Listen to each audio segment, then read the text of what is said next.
¿Qué tal, amigas y amigos? Sean todos bienvenidos a Visión Universitaria. Como todas las semanas, les saluda Nelson Espinosa y les vamos a llevar la información más destacada vinculada con el quehacer universitario.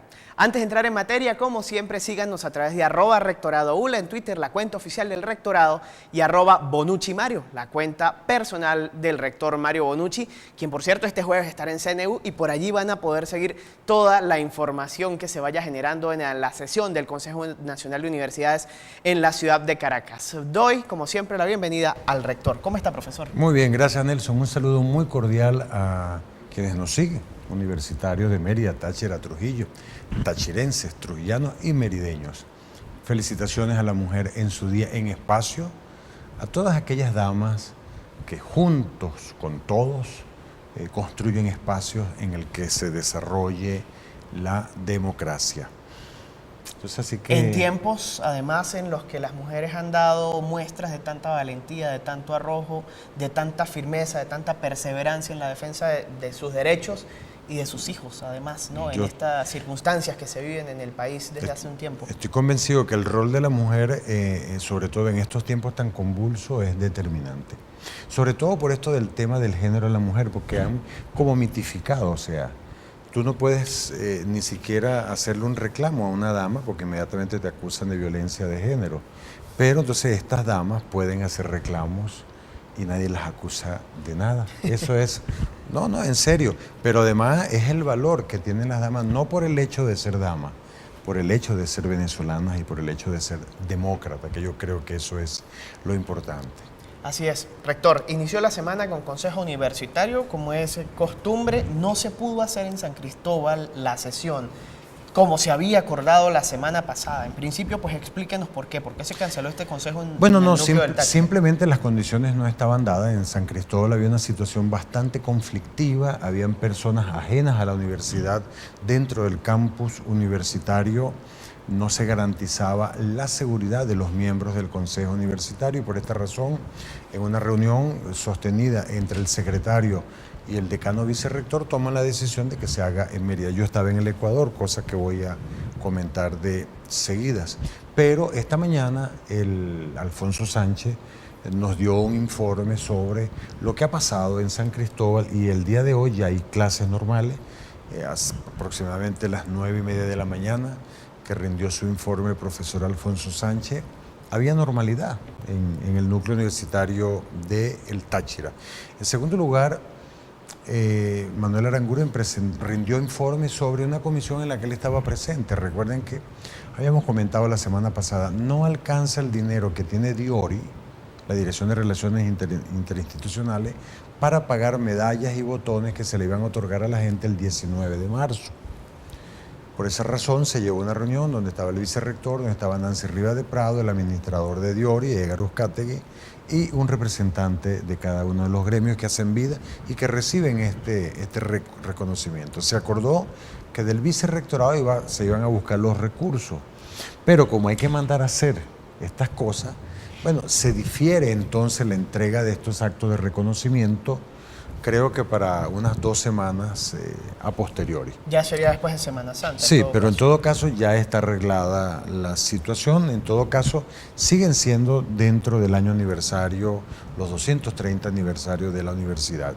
También el secretario informó en el Consejo Universitario una reunión muy interesante que sostuvo el ministro de Educación Universitaria con becarios en España. El ministro estaba en Madrid. Okay. Bueno, esto parece que está destrancando algunas cosas, sobre todo con respecto a los estudiantes que están allá en España. También relata José una reunión bien interesante por lo que le pude oír. ¿José Anderes, el secretario? José Anderes. Okay. Sobre una reunión de secretarios en Valencia, en primer lugar para apoyar a Pablo Aure, acusado injustamente y preso dentro del estado Carabobo. No puede salir de los límites de Carabobo. Pero también se hizo un análisis retrospectivo, histórico, sobre las distintas decisiones que ha tomado el CNU en materia de admisión. Okay. Lo que revela pues que la decisión última que se tomó fue una decisión bien inconveniente. Ahora, y luego todo el Consejo Universitario, hasta prácticamente las 2 de la tarde, discutimos el tema presupuestario. Un tema en el que había una propuesta original de Raúl Huisi, él mostró en noviembre cómo se efectuaban muchísimos traslados presupuestarios, pero hay un buen grueso de estos traslados se orientaban a 3, 4 facultades determinadas. E igual situación ocurría con el Consejo de Fomento. Entonces él hablaba de una discrecionalidad y que eso requería una revisión, digamos, que una comisión asesorara al respecto. Okay. Pero hoy se apareció con un documento bien interesante, por cierto, sobre cómo está compuesto el presupuesto del año 2015. Cosas como, por ejemplo, cuánto dinero se dedica a la 401, a la 402, a la 403, cuánto se le dedica a la facultad, cuánto dinero hay para papel, todas estas cosas. Y creo que la gente le motivó más hoy la discusión con este trabajo que el anterior. Okay. En todo caso, después de una larga discusión en la cual el rector presentó sus observaciones, fue bien interesante, a la gente le gustó mucho el consejo. Lo que sí yo puedo decir es que todo lo que ha aprobado el consejo o todos los traslados que se han hecho, lo ha aprobado el consejo. Manuel Aranguren no ha inventado ninguno. Él los lleva al consejo universitario, los presenta y el consejo los aprueba. Con premura siempre, eso sí. Con premura son 24 horas las o con lo que sea. Pero en todo caso la gente lo aprueba. Que ahora les parece que debe haber una política distinta, esa es otra cosa. Se critica que el vicerrector es quien maneja el programa de drogas antineoplásicas. Bueno, pero es que no había quien lo hiciera. Eso fue creado cuando yo fui vicerrector administrativo. Ahora que ahí tenemos una situación dramática con el presupuesto, requiere que tenga una normativa. Perfecto, ya hay una comisión trabajando el tema. O sea, lo que quiero es decir, sin embargo, eso no significa que esa discusión no deba darse, no, al revés. Es que nosotros debemos discutir prácticamente toda la semana. Debe darse para que no se continúe en el tiempo todo lo que es mejorable. Pero es que fíjate, ¿qué es el presupuesto? ¿Cómo podría usted definir el presupuesto? La concreción de las actividades que realiza la universidad. Porque cualquier actividad que usted realice tiene detrás involucrado un costo. Sí. En horas hombre, en equipo, Rector, en espacio. ¿qué se acordó en cuanto a esto? Porque me gustaría que hablara de Ecuador y nos quedan ya pocos minutos. Esa comisión asesora se nombró. La coordina el rector, pero está el equipo rectoral y está Raúl Huisi. Pero también se solicitó, cosa con lo que yo no estuve de acuerdo, mi voto fue negativo, la renovación de los miembros del Consejo de Fomento. Yo debo ahí destacar, mire, ahí hay consejeros como Sócrates Soto, por ejemplo, que es profesor nuestro. Bueno, cuando yo fui vicerrector, él nos regaló el proyecto con el que íbamos a construir los edificios en la Vuelta de Lola o en cualquier parte. Yo creo que la labor que han realizado es extraordinaria, pero bueno, mire, esa propuesta tuvo 12 de 21 votos. Okay. Se acordó también la recta observancia de los reglamentos del Consejo de Fomento y se acordó además que cuando la Dirección de Presupuesto tenga consolidado el anteproyecto 2016, se haga un análisis relacionándolo con el 2015. Eso fue de Argimiro Castillo, obtuvo 20 de 21 votos. Y una propuesta del equipo rectoral es que cada administración, si el rector tiene, como por ejemplo, teníamos servicios jurídicos dentro del rectorado, y ocupa una gran cantidad de recursos, que se crea una dependencia, pero no con mayor burocracia. Se crea a nivel de dependencia con su presupuesto, pero el administrador es el mismo. Okay. En el académico tenemos servicio comunitario y otras dependencias. En la secretaría tenemos otra, en el rectorado tenemos otra. Esa era una propuesta del equipo rectoral y eso se aprobó. Pero hubo una muy controversial que ganó con 12 votos, que la quiero leer. Dice que cada autoridad, decano, director de escuela o director de dependencia central no pueda destinar parte de su presupuesto en financiar actividades de entes diferentes a ellos que tienen que financiar las dependencias específicas. Por ejemplo, si el financiamiento de un viaje académico es competencia de una dependencia, ninguna otra podrá financiar este viaje, pero sí podrá hacer el traslado. O sea, cuando un profesor requiere dinero para viajar al exterior porque va a presentar un paper, ¿a dónde tiene que pedir el financiamiento? A CDCH, hermano. No, pero ahora la gente va a CDCH. ¿Por qué? Bueno, porque es muy poquito el dinero. Va al decanato, va donde las autoridades, va donde cualquier instancia y empiezan a producirse algunos problemas. No. Ahora tiene que ir a la dependencia que le compete. Y si él consigue que alguna autoridad le ayude, esa autoridad tiene que hacerle el traslado. Okay. Se acabó otorgar viáticos, se acabó la entrega de equipos de computación, de todas estas cosas, porque eso no le corresponde a una dependencia determinada. Okay.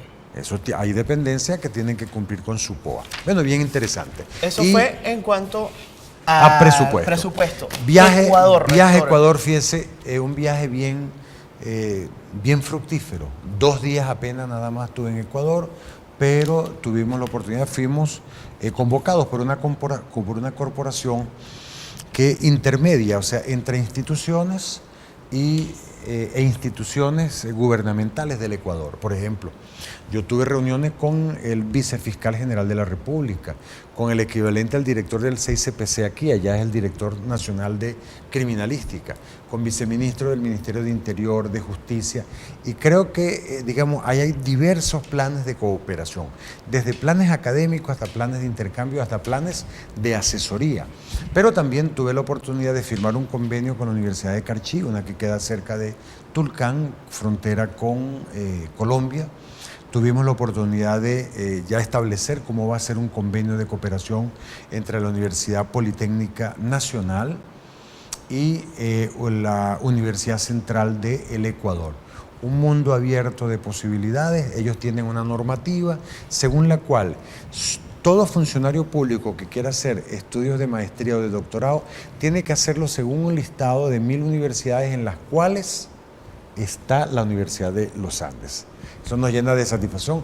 Yo me enteré de eso hace 2 meses, mes y medio. Resulta que esa lista tiene como 2 o 3 años, ¿no? Pero de verdad que nos atendieron muy bien y creo que van a empezar a tener noticias nuestras sucesivamente a lo largo de la semana, porque lo primero que vamos a hacer es un inventario de qué le podemos ofrecer a las universidades de Ecuador, intercambio, todas estas cosas. Sí, maravillosas estas noticias que está dando el rector. Vamos a hacer un anuncio, ya lo vamos a hacer, pero llama mucho la atención que el gobierno y que diferentes instancias del gobierno de Ecuador estén escuchando y estén buscando el consejo del aula, mientras acá se les desoye constantemente. Concluí de que ellos deben haber utilizado para crear esa lista QS Ranking. Ok, o sea, calidad. La presencia de la presencia del aula que hemos ocupado primero, segundo, tercer lugar, pero encima, miren, nos trataron muy bien. Bueno, yo debo también felicitar ese trabajo extraordinario que ha hecho Imagen Institucional. La dirección de Imagen, Henry Picón y todo el equipo maravilloso que tienen además. Que depende de Diori, pero que además está inserto. No, rector, depende de la dirección de medios, creo. De medios, sí. Perdón. Dependía de Diori. Dependió de Diori en principio. Dependió de Diori. Pero además que está inserto de lo que es la programación de los 230 años de la universidad, y era elegir la mascota, y habían 3 propuestas. Habían 3 propuestas, el águila copete, si no recuerdo, el venado del páramo y el perro. ¿Usted por cuál votó, rector? Yo voté por el perro. Ah, bueno. Usted no perdió el voto, yo sí lo perdí, ganó el perro. Y el perro es quien gana. Allí tenemos las cifras, ahí está la mascota. Para quienes nos siguen por televisión, quienes nos siguen por radio pueden ver en reposición el programa al mediodía, el martes por ULA TV. Allá está el perro, ganó el perro mucuchí, es el perro reconocido como la única raza venezolana. Vale destacar que estos son imágenes boceto. Perdón, no solo venezolana, autóctona de los Andes venezolanos, porque el trabajo que se realizó para mirar si era el águila, el venado o el perro, tenía que ver con mucha gente que conoce de estas áreas. Fíjense las diferencias tan sensibles. Casi 50% el perro y los demás 23, 27, pero eso no significa que no utilicemos el águila y el venado para alguna campaña en Van a ser los ayudantes del perro. Van a ser los ayudantes del perro, pero pero en serio. Hay gente que me preguntaba, pero ¿por qué no tomamos en cuenta el oso frontino, que en algún momento fue la mascota, pero de unos juegos de los juvines nacionales de deporte? Es que el oso frontino está presente en Lara, por ejemplo, o está presente en otros países de América, mientras que el perro mucuchicero, como su nombre lo indica, perro de páramo, es un perro de Mucuchí y sus zonas aledañas. Así es. Que viene degenerado del San Bernardo, y pare usted de contar lo que ustedes quieran ver, pero es un perro autóctono. Así es, bueno, felicidades al equipo de la dirección de Imagen y al perro, que fue el ganador. Hacemos una pausa, amigos, y ya regresamos.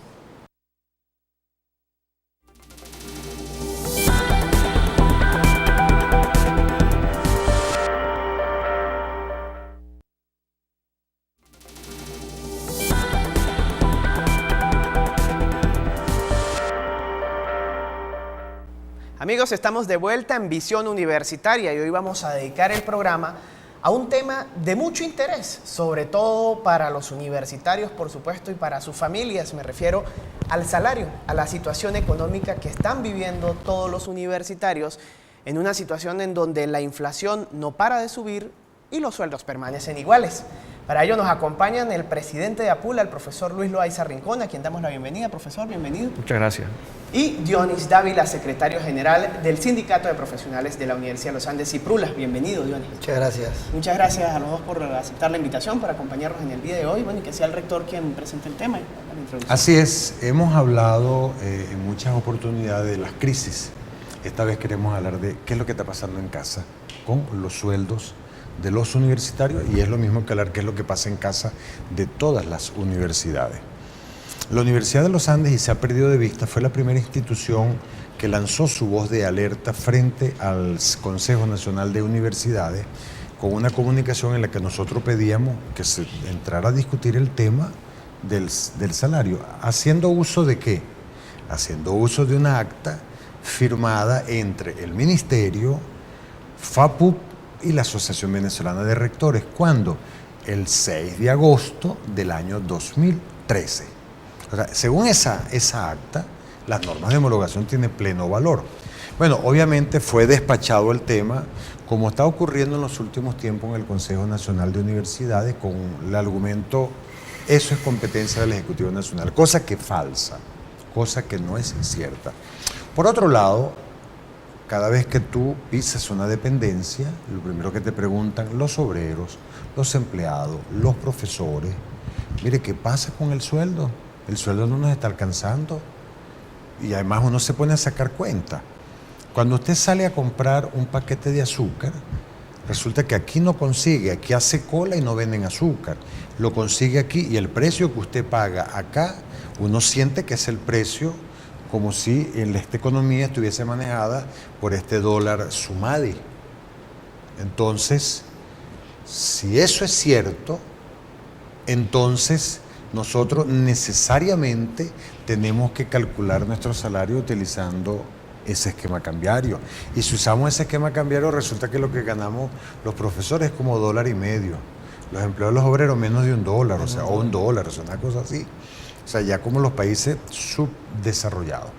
Pero por otra parte, estamos viendo la conformación de un equipo de trabajo que está escribiendo la segunda convención colectiva única, en la cual hemos visto problemas para que FAPUP participe adecuadamente. De hecho, la cosa ya se veía cocinada.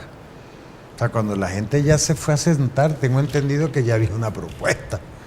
Esa propuesta ya me la hicieron llegar, yo la voy a colocar en la página, en el portal de prensa, se la voy a dar a Nelson para que la coloque en el portal, de que esa es la información que nos llegó extraoficialmente, que es lo que se está manejando como convención colectiva única. En todo caso, hay un país convulso a nivel económico, a nivel financiero, lo pude constatar en Ecuador.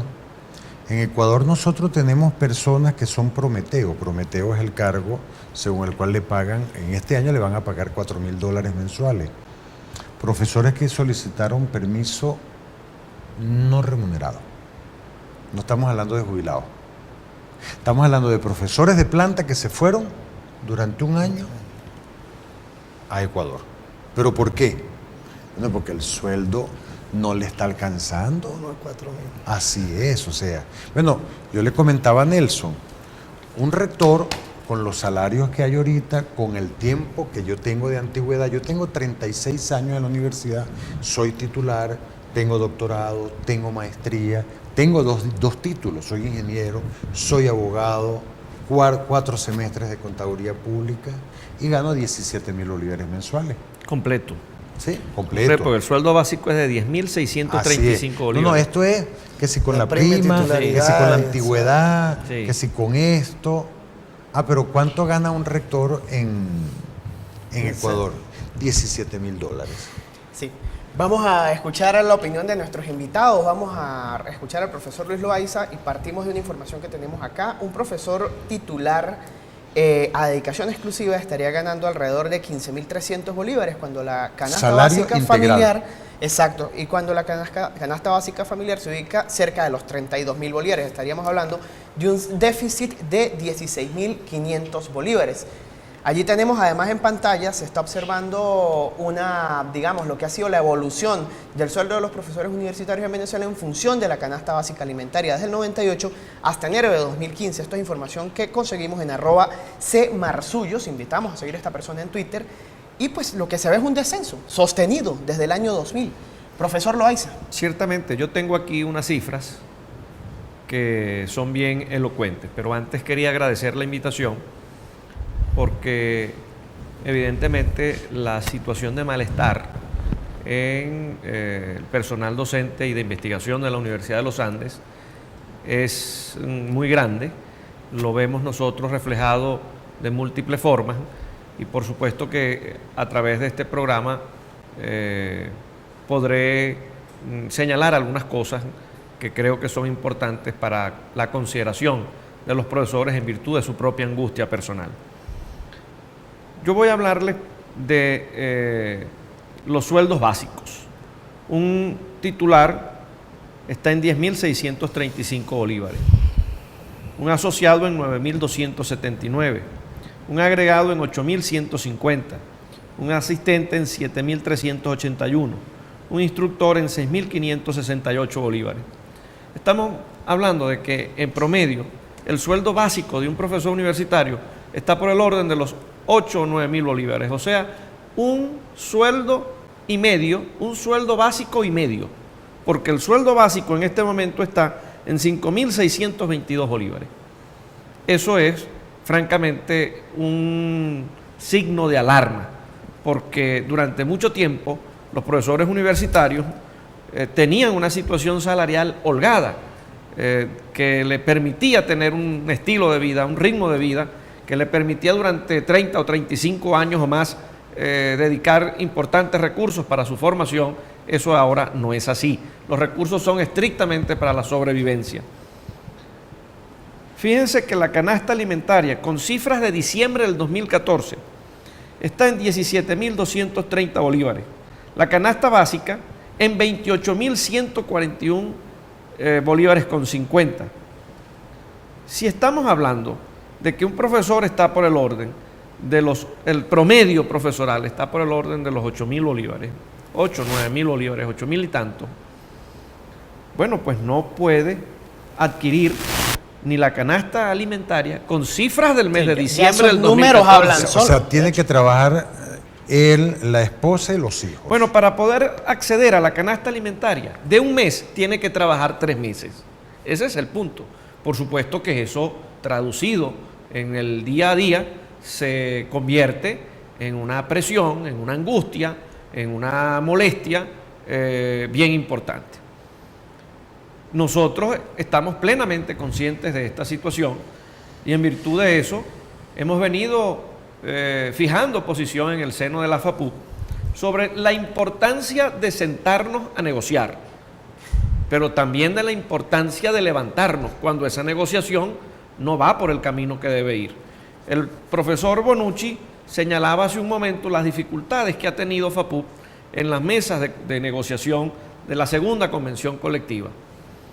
El mandato que tiene la directiva de FAPUP, la presidenta de FAPUP, es buscar o intentar buscar una solución desde las mesas, pero siempre y cuando se den algunas condiciones. Por supuesto.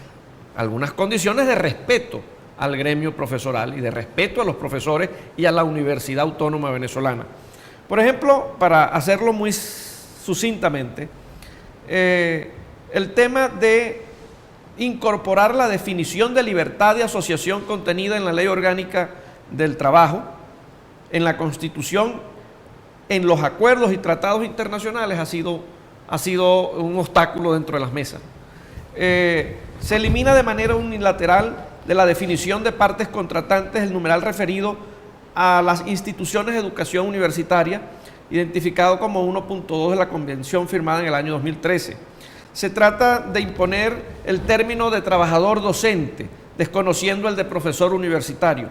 Se niega la posible incorporación de una cláusula que garantice el derecho a huelga de los trabajadores, porque el ministerio supuestamente no lo va a aceptar. O sea, que la convención colectiva o la discusión de la discusión de la convención colectiva quiere hacerse en unos términos en virtud de los cuales estamos renunciando a nuestros derechos, incluso a derechos que están consagrados en la Constitución y en las leyes laborales de este país. Esas son las dificultades que ha conseguido FAPUP. Por eso se producen choques allí que ni siquiera se han producido con los representantes del ministerio, sino con los representantes de los sindicatos oficialistas, que quieren imponer una visión ortodoxa de claudicación de los derechos laborales en la discusión de la segunda convención colectiva. Esas son las dificultades, Bueno, porque alguna gente estará preguntándose, ¿y cuáles son las dificultades con las que se ha conseguido FAPUP? Bueno, son estas, que tienen que ver con la definición de principios. Por ejemplo, la convención colectiva, la segunda convención colectiva, pretende que esa convención se discuta sin incorporar a las autoridades universitarias, que son formal y legalmente los legítimos patronos de los trabajadores universitarios, que deberían estar allí. Pero fíjate... Y así, perdone, rector, un conjunto de elementos, repito, de principio. Profesor, ¿en dónde se puede conseguir ese documento que usted tiene allí, que veo bien desglosado, para que lo pueda de pronto la gente leer en detalle? No, esta aclaratoria es una aclaratoria pública que produce la FAPUP y que ha hecho circular por sus redes sociales, por sus redes, y hay que revisar su página web. Pero es una declaratoria de la FAPUP. Ok, lo estaremos tuiteando en @rectorado. Pero yo quisiera decir, realmente, yo aplaudo la decencia y la dignidad de FAPUP. Aplaudo la decencia y la dignidad de Lourdes Viloria. ¿Por qué? Chicos, aquí hubo una huelga de hambre en el año 2013. Es que se les olvidó ya. Una huelga de hambre en que se peleaba por salario y se peleaba por incremento salarial. Y todo esto concluyó en la parte de los profesores con una reunión el 6 de agosto y en la parte de los estudiantes con la visita de Pietro Parolin, ¿recuerdan? Bueno, y sin embargo, habiendo sido nosotros engañados, porque yo me siento engañado, porque yo fui quien firmó como vicepresidente de Averú esa acta. Yo me siento engañado por los acuerdos que se llegaron allí, porque no se respetaron. Eso es una cosa que quería decir. Y esta huelga de hambre a la que hace usted referencia, huelga en la que precisamente participó Dionis, que nos acompaña acá, el presidente de Ciprula. Quisiera conocer un poco también, por supuesto, la situación que se vive ahora desde el punto de vista de los empleados, en general, no solo de los agremiados a Ciprula, por supuesto, y un poco cómo se está desarrollando, desde el punto de vista de Dionis Dávila, la discusión de la segunda convención colectiva. Bueno, para destacar los puntos de coincidencia que hayan con el profesor. Porque Dionis está también en la misma mesa. Muy de acuerdo con usted, señor rector, con de parte de la profesora Lourdes, un poco para fortalecer lo que usted está diciendo. Yo no puedo sentarme a una mesa donde me condicionen que tiene que ir lo que digan los demás, no lo que yo proponga.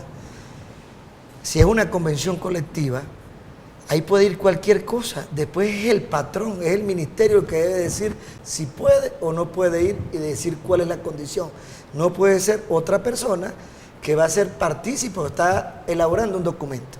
Eso conllevó a que nos separáramos de 3 federaciones y hoy nos estamos reuniendo 6 federaciones en otro ambiente donde podamos siquiera avanzar, porque hasta ahorita no se ha avanzado absolutamente en nada. Porque solamente íbamos en 42 artículos de la convención colectiva, de la parte de la elaboración, pero entonces todo lo que estaba ahí era como decían las otras federaciones, no como decíamos nosotros.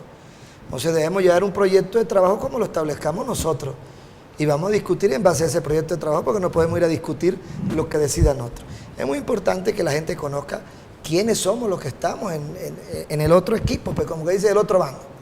Está la FAPU, está FENACIPRU, que es a quienes pertenecemos los profesionales, está FENASOE, que es el que agrupa a los obreros, la gran mayoría de obreros a nivel nacional, está FENASIMPRES o FETRA Universitario, está ahorita también la asociación la Federación de Jubilados de los Institutos y Colegios. FENASTRAU B. FENASTRAU, no, perdón. Y además está los no federados, los sindicatos no federados. Y el sindicato de profesores cuyo dirigente es un diputado Ahora, del Estado Sucre, pero que no es esas profesor. Esas tres federaciones son FENASTRAU, FETRA-V y FENASIMPRES. ¿Sí? Oye, la profesora Lourdes, cuando se sienta a discutir, o sea, el debate era lo que decida FENASIMPRES y no lo que decida FAPU. Entonces, ¿qué hacemos con 4.000 y los derechos de los otros 45.000 que representa FAPU? O sea, ¿dónde queda? Eso es más o menos para ver cómo estamos ahorita. Eso es contra natura. Sí. Una federación minoritaria decidiendo imponer a la mayoritaria las condiciones. Y luego, además, unas condiciones de entrega. Porque si ni siquiera el derecho a huelga, ni siquiera el reconocimiento de los derechos constitucionales. No olviden que primero hubo una convención colectiva de obreros y de empleados. Primer zarpazo. Nunca participaron las autoridades. Nunca. Segundo zarpazo, convención colectiva única. Y dígame lo que me quiera decir el que le dé la gana. Los rectores parecemos un jarrón chino. Y fuimos un jarrón chino, o sea, de adorno, en esa convención colectiva. Y ahora viene, bueno, claro, y el tercer zarpazo es una nueva convención colectiva donde, bueno, ya se quitaron la careta, vamos a borrar a las autoridades formales de las universidades y esto va a ser una dependencia, un apéndice más del Ministerio de Educación Rector, Universitaria. precisamente por eso, FAPUB está convocando esta semana a una reunión extraordinaria de su junta directiva. Vamos a Caracas a evaluar esta situación y yo llevo una propuesta muy concreta. Si las posiciones en defensa de los profesores universitarios, como hasta ahora hemos visto, no prosperan en esa mesa, que nos levantemos y declaremos el conflicto de una vez, para lo cual será muy importante la unidad del sector universitario. No se trata de romper el diálogo. Nos sentamos a dialogar. Hicimos el esfuerzo, hemos hecho el esfuerzo de expresar la opinión de más de 45.000 profesores. Lo que no podemos es ir a una mesa a entregarnos, a entregar las reivindicaciones, avalar lo que allí están haciendo. Eso no lo podemos hacer. De forma tal de que no se están dando las condiciones para que FAPUB se mantenga en las mesas de diálogo. ¿Qué vamos a hacer? Bueno, pues retomar la movilización en la universidad. Por supuesto, esa no será una decisión de las directivas profesorales, será una decisión que se consultará a las asambleas, pero ciertamente el descontento, el malestar y el desánimo que existe entre los universitarios es muy grande por esta situación salarial que estamos explicando. Okay. No, Adelante, y a pesar de eso, retomando, en un análisis que hiciera el licenciado Oscar Altuve, el director de finanzas de la Universidad de los Andes, más del 90% del administrativo y obrero está por debajo del sueldo mínimo. De hecho, hubo una actualización. El 80%. El 80%. Y no se diga de la parte de los profesionales, no estamos tan lejos, porque la diferencia de un administrativo al profesional no es mucha. Son 1.000 bolívares, son 1.500, son 800 bolívares.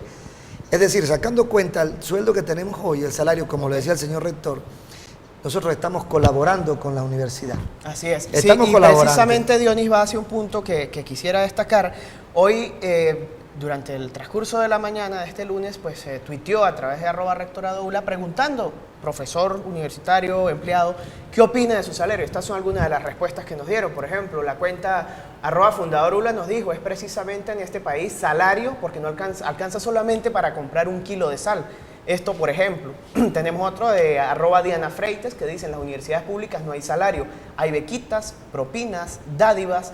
Repetimos opiniones que dieron algunas personas a través del Twitter.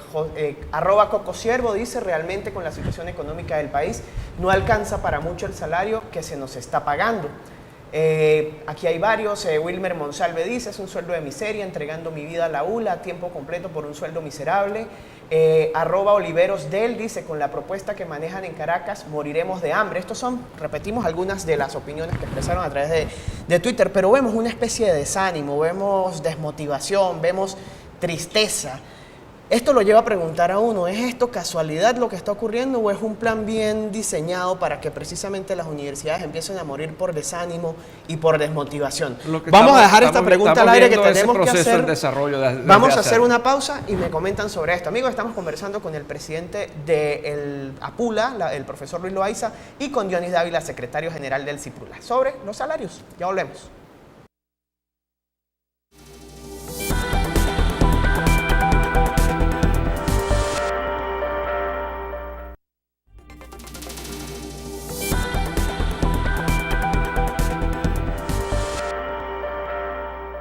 Amigos, estamos de vuelta en Visión Universitaria conversando con el profesor Luis Loaiza Rincón, presidente de APULA, y con Dionis Dávila, secretario general del CIPRULA. Estamos tratando el tema de los salarios universitarios, de la difícil situación económica que están pasando todos los que integran la comunidad universitaria, profesores, trabajadores en cualquiera de los ámbitos, y dejamos una pregunta sobre la mesa. Y está vinculada precisamente con que si todo esto que ha ocurrido, esta depauperación en la calidad de vida de los universitarios por la vía del salario, ¿es una casualidad o es un plan para que el desánimo reine, como muchas veces vemos e incluso percibimos en los tweets que vimos antes de ir a la pausa? ¿Qué opina el profesor Loaiza sobre esto? No, efectivamente, yo creo que estamos frente a una estrategia que busca silenciar una de las instituciones que durante los últimos años ha mantenido un sentido crítico y contestatario. Y creo que todos estos años, los últimos 8 o 9 años, han estado pensados precisamente para quebrar este foco de luz que ha existido en esta larga noche del autoritarismo en Venezuela. Ahora bien, en estas circunstancias que se viven muchas veces, las críticas están dirigidas precisamente a quienes resultaron electos, a Dionis Dávila, a Luis Loaiza o al representante gremial o sindical de cualquier otro sindicato o gremio de la universidad. ¿Es responsabilidad exclusiva de los gremios o más aún, reacomodando la pregunta, qué rol juega el trabajador, el profesor que no hace vida gremial pero que va a ser el principal beneficiado o en este caso es el principal afectado al no recibir, digamos, respuesta a sus solicitudes? Dionis. O sea, vale decir, yo me quejo de mi sueldo, pero el problema es del sindicato. Exactamente. Bueno, es muy fácil decir qué está haciendo el sindicato por mí. Mira, un sindicato solo no funciona. Si su masa que lo acompaña, su sector agremiado que lo sigue, no se manifiesta, pues el sindicato solo no puede hacer nada.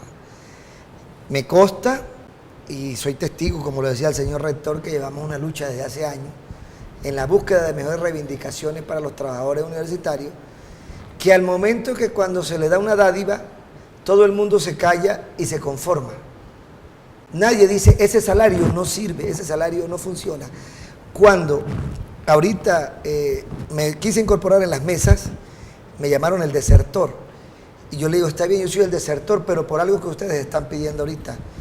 Yo deserto porque se estaba fracturando la igualdad de los jubilados y se estaba fracturando también el crecimiento de las tablas salariales. Y que finalmente se fracturó y allí hay una injusticia que no se ha resuelto.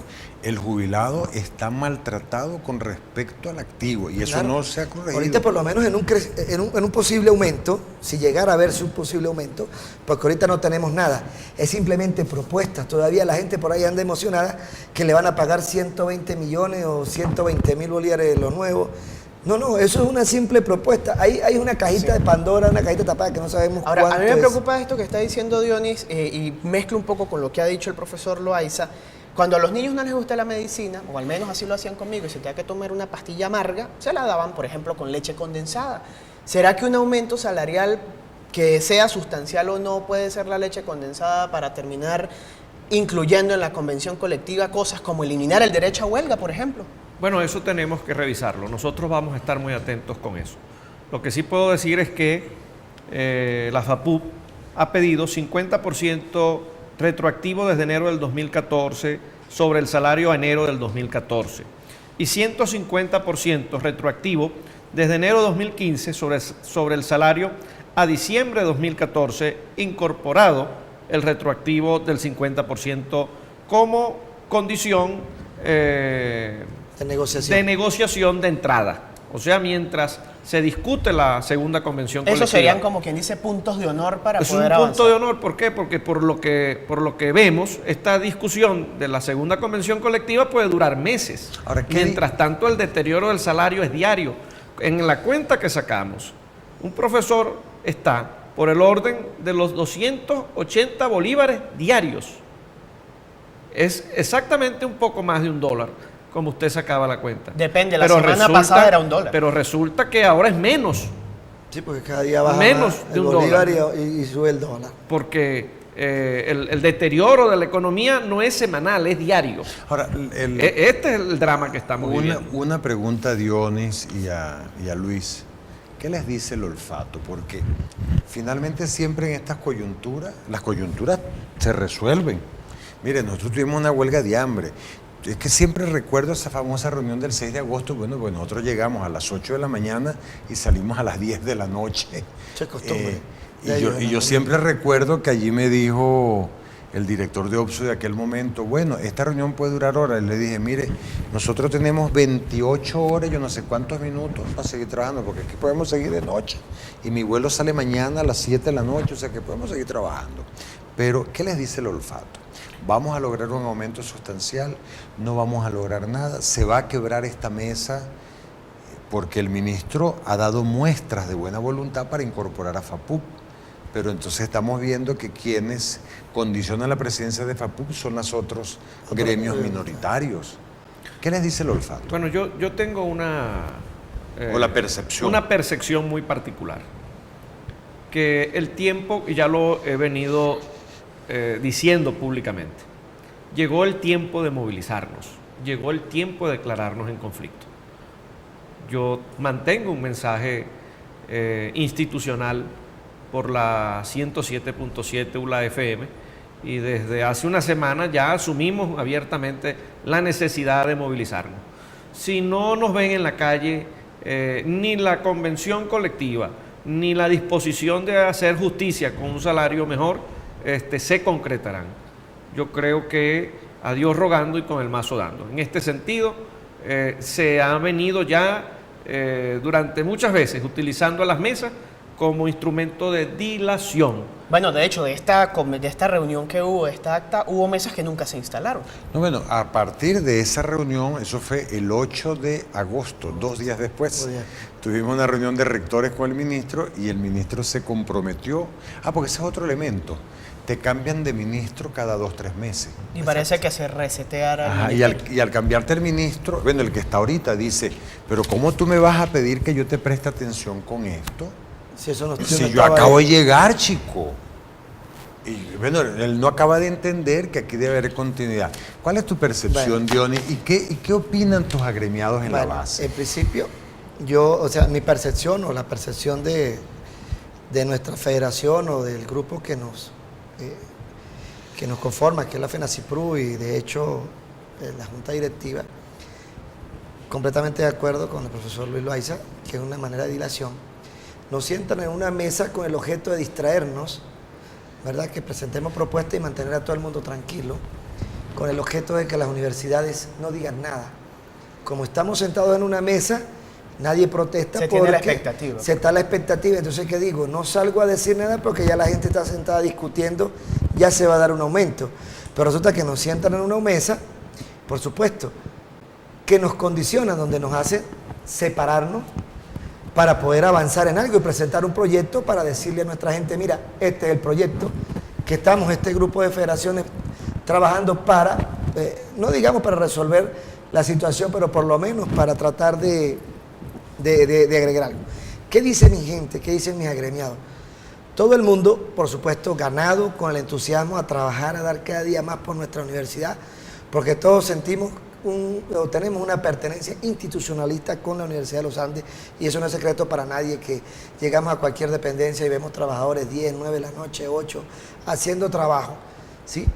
Pero todo el mundo se siente, como que el gobierno está jugando a que nosotros desertemos, entreguemos la universidad, todo el mundo renuncie y como que dejemos el espacio abierto para el gobierno hacer lo que se quiera. La gente está inconforme con lo que ganamos y eso no nos cansamos de decirlo. Y son todos. Y además del problema de salud, porque no conforme con la parte salarial pero hay un que gremio, nos afecta porque... Hay un gremio oficialista que incluso tiene un corazón grandote pintado en su fachada. ¿Qué opinan ellos? ¿Ustedes han tenido oportunidad de hablar con ellos? Es un gremio de la ULA. Bueno, identificado con el oficialismo. ¿Están contentos con nuestro sueldo? No. En esta universidad, yo he conversado con todos los gremios, los últimos días, y todos están en la misma expectativa de todos. ¿Qué va a pasar? Porque seamos de un color o seamos de otro, toda la barriga la tenemos ahorita vacía. Usted va con lo que meramente le sobra de lo que nos descuenta la caja, el fondo de jubilaciones, lo que tengamos que pagar de la tarjeta de crédito que no nos alcanza porque a pesar de las estatiques, el sueldo, tenemos que raspar las tarjetas de crédito todos los meses. Todos están iguales. Todos saben que aquí tiene que haber un aumento de sueldo que de verdad dignifique al trabajador. ¿Se maneja alguna fecha tope en estas circunstancias en donde digan, oye, ya esto el gobierno, que es la parte que yo olfateo, el gobierno está interesado que ya el 1 de abril estemos sentadas todas las federaciones discutiendo en Barinas, fue lo que me hicieron saber. Ahora, hay hacer en Barinas, pero yo olfateo de que no haya un acuerdo. Entonces diga, como no hubo un acuerdo, el gobierno quiere resolver el problema de sus trabajadores y decreta un aumento a mí. De la misma manera como se acaba nombraron las el problema. autoridades del CNE, por ejemplo, que a falta de consenso pues las nombraron a dedo, Así. básicamente. Entonces resolvemos el problema. Eso me preocupa. Ese es el escenario más el posible. Por eso, Profesor, nos queda un minuto. por eso era la Luis. pregunta, ¿cuál era la percepción, el olfato que les dice? Porque yo no veo un panorama nada halagador, sobre todo para que nosotros podamos seguir ejerciendo los derechos que siempre hemos ejercido. Por eso no nos queda sino tomar la calle. Yo Y quiero unirnos, y por supuesto, y unirnos, ir a la unidad todos, debemos estar todos unidos. Yo quiero reiterarle a los profesores universitarios la disposición que tenemos de dar la pelea. En las próximas horas estamos realizando asambleas en distintas facultades que se han venido organizando para que con la PULA programemos un conjunto de actividades. Vamos a estar en forestal, vamos a estar en fases, vamos a estar en ingeniería, estamos poniéndole fecha a esas asambleas. Comenzamos con forestal. Nosotros vamos a estar en la misma. Ahora, cuando ustedes dicen... ¿Y por dónde se conoce la programación? La vamos... Se va a estar tuiteando, sí, la vamos a difundir porque estamos elaborando el cronograma. Cuando ustedes dicen coger la calle, obviamente, o sea, ningún rector nunca va a estar de acuerdo con un paro ni con una actividad de protesta de este tipo. Ya nosotros sabemos que las marchas, que es lo que uno entiende por coger la calle, que es simplemente hacer una marcha, una manifestación, una cosa, eso ya no produce ningún resultado. ¿Hay algún otro mecanismo de protesta que ustedes hayan previsto? Porque ¿para qué son los mecanismos de protesta? Para llamar la atención no solo del gobernante, sino del pueblo, para decirle, mire, estamos maltratados. ¿De qué maneras conseguimos un mejor trato? Yo pienso que esencialmente tiene que ser una movilización. Si a nosotros no nos ven en la calle, caminando con pancartas, con la toga y el birrete, en fin, desplegando una campaña informativa como la que se hizo en el 2013 con el SOS, en fin, activarse. Lo que estamos es ahora en una calma chicha, en una situación en la que estamos dándole espacio a una negociación que ya sabemos en este momento que nuestra lectura de las cosas no va a conducir a nada. Bueno, muchísimas gracias, profesor Luis Loaiza, Dionis Dávila, presidente de APULA y secretario general del CIPRULA, respectivamente. Rector, ese es el panorama. Bueno, no, yo de verdad me debo sentir muy satisfecho. Un programa de lujo con dos extraordinarios amigos de todos los universitarios, pero además con una gran responsabilidad sobre sus hombros, que es conducir dos gremios importantes, sin que signifique que no son importantes los otros gremios, simplemente por cuestiones de espacio los invitamos a ustedes. Realmente expresarle que no solo cuentan con un rector, con un consejo universitario, cuentan con una asociación venezolana de rectores que está convencida de que este tema debe ser un tema fundamental a ser resuelto para poder mantener la supervivencia de la universidad. Y por último, Nuestro sentido pésame a la familia de la profesora Carmen Chueco, recientemente fallecida, hija del profesor Chueco. Realmente nos llena de mucha consternación. A su familia y a toda la familia de la FACES. Y a toda la gente de la Facultad de Ciencias Económicas y Sociales. Sí, yo en particular le envío pues un saludo a su hermana, la señora Mari Chueco, y a una sobrina, a Carolina Blanco. Les tengo mucho aprecio, una familia muy querida. Y bueno, fortaleza en este momento de dificultad. Recuerden que por este mismo canal y por la misma emisora van a tener información sobre el CNU que se va a realizar este jueves. Seguramente va a estar también bastante movido este CNU del jueves. Así es. Este martes, 10 de la mañana, Auditorio Apula, presentación del primer informe del Observatorio de Derechos Humanos. Asista o por lo menos esté pendiente porque esta información va a estar muy importante. Además van a haber ponencias y la actividad de lujo, como diría el rector, que se dio el viernes fue espectacular. Les invitamos a que estén pendientes. Nos despedimos, amigos, con visión en positivo, el micro incremento de la violencia en Venezuela. De esta manera, pues, nos despedimos. Será hasta la próxima semana.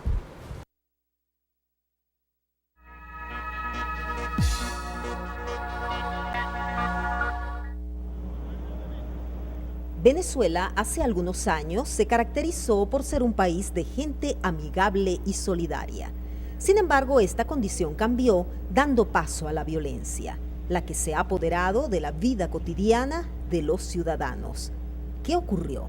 Hay muchísimos factores que generan la violencia en nuestro país y entre esos factores los principales están los factores sociales, donde si somos un poco más específicos encontramos factores como los familiares, los escolares, educativos, entre otros.